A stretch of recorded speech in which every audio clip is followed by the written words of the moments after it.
The moment you feel emotionally triggered, something important has already happened.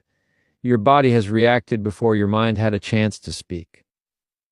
That tightness in your chest, the heat in your face, the sudden urge to defend, explain, or strike back, that's not weakness. That's biology. Your nervous system is trying to protect you, not guide you.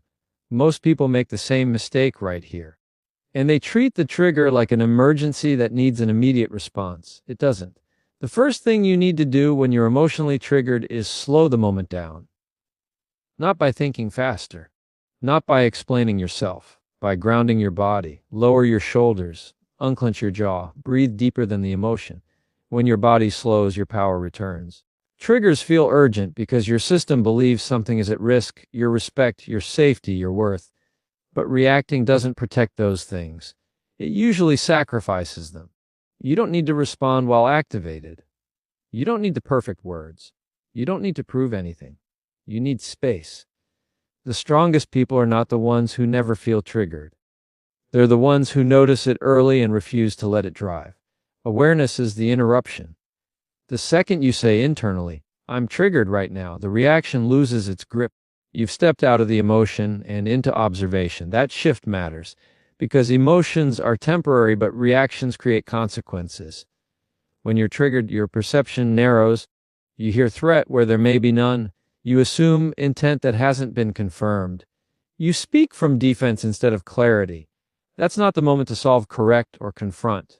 It's the moment to regulate. Silence is allowed here. Delay is allowed here. Stepping back is allowed here. You are not weak for choosing restraint. You are disciplined. Once the emotional surge passes, and it always does, your thinking returns, your tone softens, your words become intentional again. Only then does communication become useful. Another key shift is this: you are responsible for your response, not for the trigger itself. People, situations, and memories will activate you sometimes. That doesn't mean you failed. It means you're human. What defines you is what you do next. Do you let the emotion speak for you, or do you choose to stay in control? Emotional regulation is not suppression. It's leadership of yourself. You're telling your nervous system. And when your system believes that, clarity follows. Over time, this practice changes you. Triggers lose their intensity. You recover faster. Your confidence becomes quieter and more stable. People notice, they feel your steadiness even when the situation isn't steady. They sense that you're not easily pulled off center. That's real emotional strength. So when you get emotionally triggered, remember this: you don't need to fix the moment. You need to protect your state. Calm first, clarity second, response last. That order changes everything. Emotional triggers often feel like orders. They arrive suddenly, loudly, and with a sense of urgency that demands action. Your heart rate increases, your thoughts race, and your body prepares to respond as if something immediate and dangerous is happening. But emotional triggers are not instructions. They are signals. They are information moving through your nervous system, not commands you are required to obey.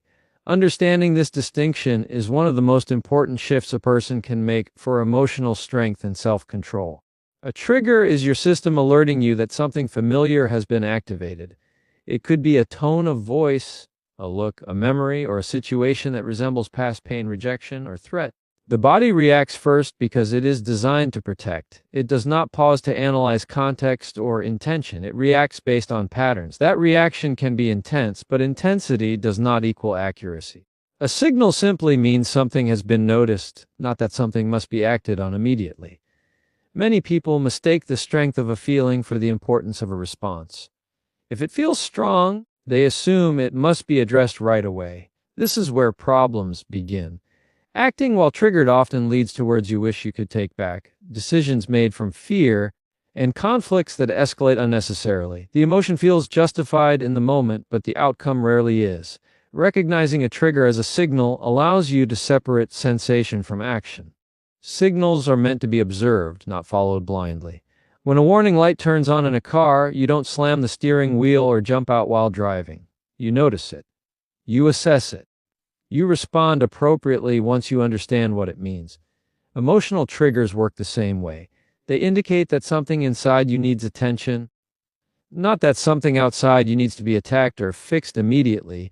This awareness creates space. The moment you name what's happening internally, the grip of the trigger loosens. Saying to yourself, "I'm activated right now," shifts you from reaction to observation. You're no longer inside the emotion, you're watching it. That subtle shift restores choice. You may still feel the emotion, but you're no longer controlled by it. Triggers often point to unresolved experiences or sensitive areas that deserve care, not judgment. They highlight values, boundaries, and past wounds. When you treat triggers as commands, you miss the message and repeat the cycle. When you treat them as signals, you can learn from them. Over time, this learning builds resilience. You become less reactive, not because life stops presenting challenges, but because you stop handing control to the first wave of emotion. It's also important to understand that responding later is not avoidance. Delaying action until you're regulated is responsible. Calm responses are clearer, more accurate, and more aligned with who you want to be. Choosing to wait doesn't mean you're ignoring the issue. It means you're respecting yourself enough to address it from a place of stability rather than volatility. Triggers can also be misleading. They often exaggerate threat. A comment may feel like an attack when it isn't. A disagreement may feel like rejection when it's simply difference. When you react to the signal as if it were a command, you treat perception as fact. When you pause, you give yourself time to verify. That verification protects relationships and preserves your credibility. Learning to work with triggers changes your inner dialogue. Instead of asking, "How do I stop feeling this?" you ask, "What is this feeling trying to tell me?" That question transforms discomfort into insight. You stop fighting your emotional system and start cooperating with it. Cooperation leads to regulation. Regulation leads to clarity. As you practice this, something subtle but powerful happens. Your confidence grows quieter. You stop fearing strong emotions because you know they don't own you. You trust your ability to feel deeply without acting impulsively. That trust is stabilizing. It allows you to stay present in difficult moments without losing yourself. Emotional triggers will still show up. That's part of being human. The difference is that you no longer treat them like orders barking commands.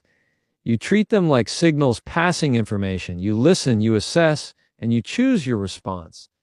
And in that choice, you reclaim control over how your life unfolds.